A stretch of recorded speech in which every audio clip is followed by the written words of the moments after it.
Hello, everyone.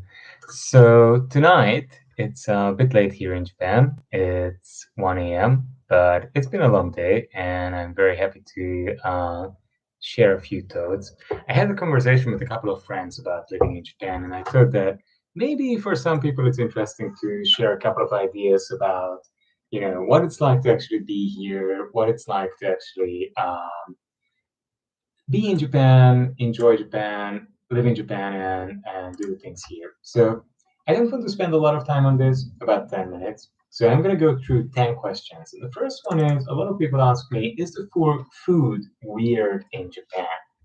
Now, I don't think the food is weird in Japan. Weird is a very strange word. Um,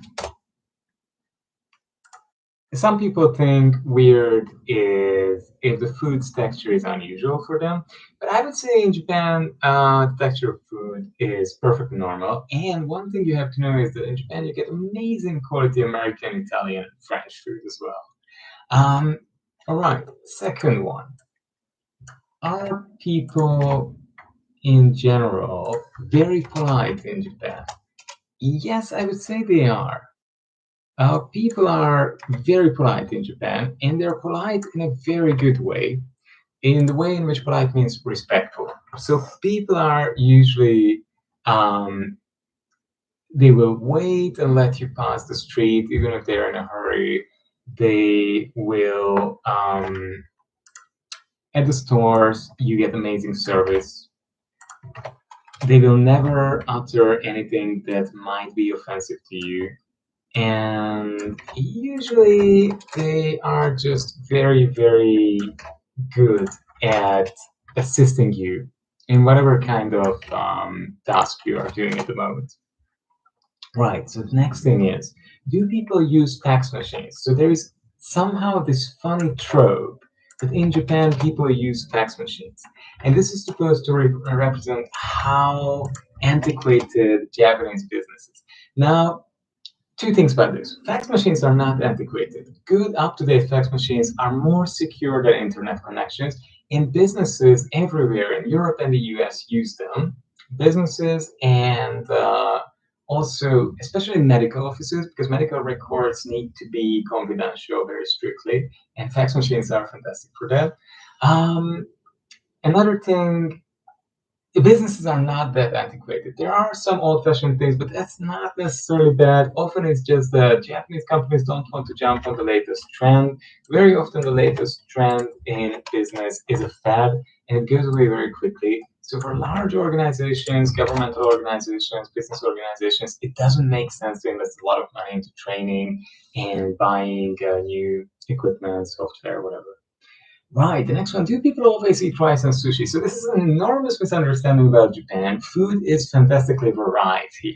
A lot of people cook in Japan amazing French and Italian food. There's very good quality Mexican food. There's fantastic quality Spanish food, Nepalese. Indian is a tricky thing because Japanese people usually don't go in for the very strong sort of painful, spicy tastes. So Indian is almost always mild. In Chinese, there's a great variety. You can find very good places, and I would say that almost all cuisines are well represented in Japan, and Japanese cuisine itself is very, very varied. There's so many things beyond rice and sushi. Although, of course, good quality rice and sushi are fantastic. You can try out okonomiyaki, udon. Um, if you have a bit more to spend than traditional Japanese festive cooking and all sorts of other things. Now, the next one is Japan expensive? Japan is expensive compared to middle income countries like, I don't know, Hungary, Chile, Poland, Portugal, Mexico, but it's cheaper than the US, cheaper than the UK or Scandinavian countries. So if you're looking for a holiday destination or if you just want to spend here some time, it is possible to do it on a reasonable budget.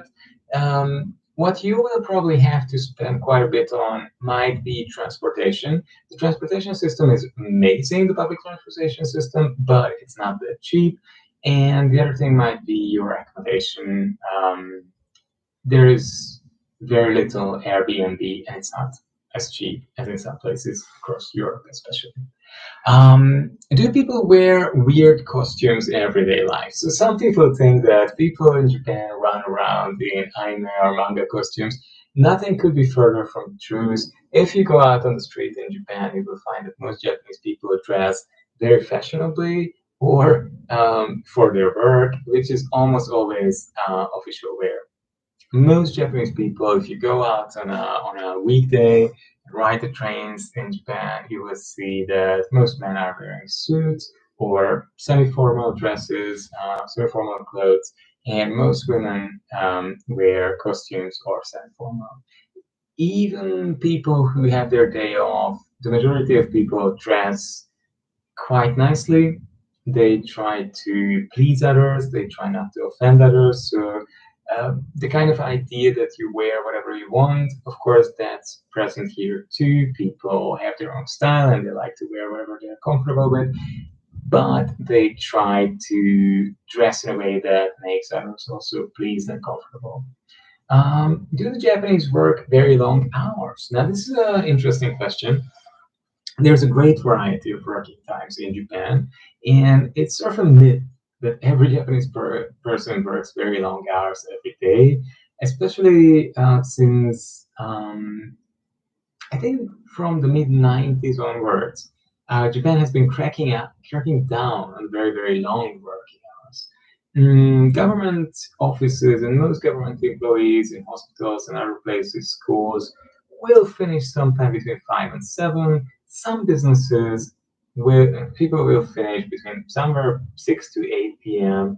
And there are so-called black companies, but you can find it in any country, of course, not just in Japan. Black companies are the ones which try to exploit people and push them to work very, very long hours. Sometimes these companies also try to pay people, a bit more in an undeclared way. Uh, it's not a good thing. Also, a lot of the time that Japanese people spend at work at the less effective companies where you have to put in long hours, they're sort of for show. So there's a lot of time spent on actual team building exercises, where people bond, they eat together, they are in a meeting, they discuss things, they get an update on how the company is doing, or things like that. Of course, that's still time spent at the company or workplace, but it doesn't make you that tired. It's not that difficult. It's not real work time. The next question that might be interesting is, are Japanese trains very fast? It depends. So the Japanese public transportation network is fantastic. It's among the best in the world, without a question, without a doubt. And if you live in any major city, you're most likely going to use the local trains. This is true of Osaka and Tokyo, but also some of the other cities, maybe Hiroshima and Kobe as well. And these are just very efficient. They go relatively frequently, clean, and very punctual, very reliable. But I think they're normal. They're just efficient city trains. How about the super fast trains? The Shinkansen is really fast. Not as fast as you would think, maybe. It goes up to, I think, about 260, 280 kilometers when it's fastest, maybe by 300. But most of the Shinkansen tracks pass through populated areas. They're near to people's homes. So there's a limit on how fast they can go, otherwise, they would be extremely loud. And noise pollution is a big problem in Japan, as in any other crowded, developed country. So there's a limit on how fast Shinkansens can go.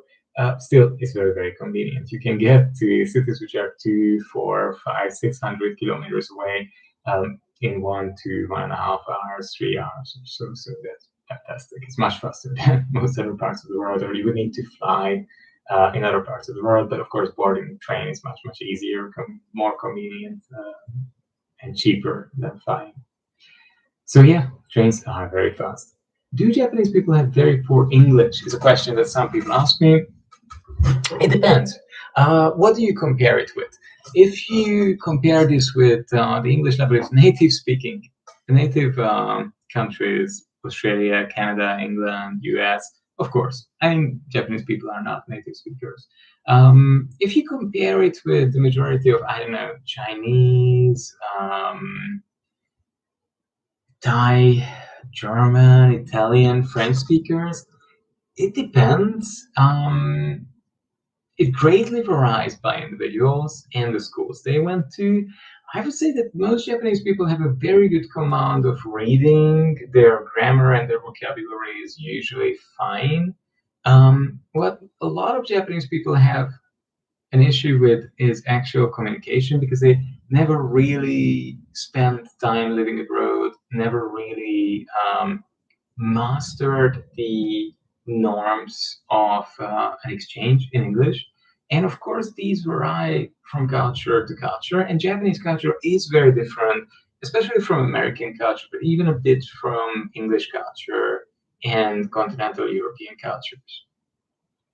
So I think that's the biggest cause of communication difficulties for Japanese people. And the last question I wanted to quickly address is everyone going to karaoke all the time? No. Karaoke is very fun, people do it, but it's not as common and not as popular as you would think. And if you're not a good singer, don't worry about it. You will never be forced to attend karaoke in case you don't want to. Right, that's these are my answers to these 10 questions. And I wanted to quickly say something very briefly about one more. So many of you might think, well, look, the things that you say are not actually true, are all things I've read in a newspaper article or on the internet or whatever.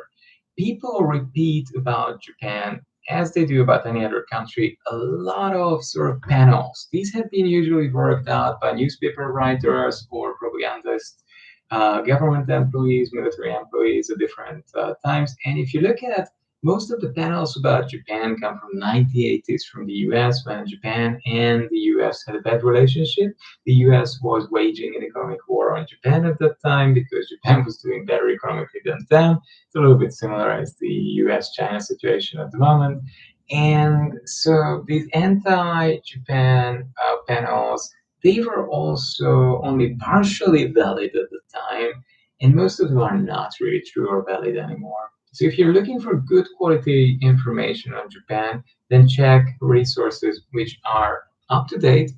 If possible, check German, French, British, Japanese sources, not American, not Chinese, to avoid great power bias. Great powers are always have their intentions with the information they release, and they have very strict control on what kind of information, how they release it.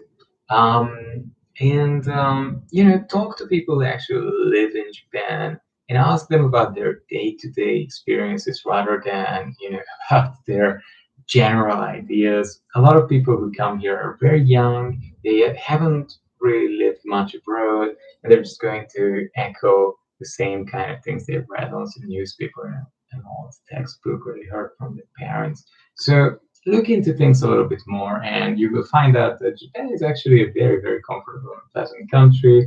It has, of course, its upsides, its downsides, as any other country, but yeah, be reasonable and have good judgment about these things. But thanks all for your attention. Have a wonderful day and take care. Bye from me.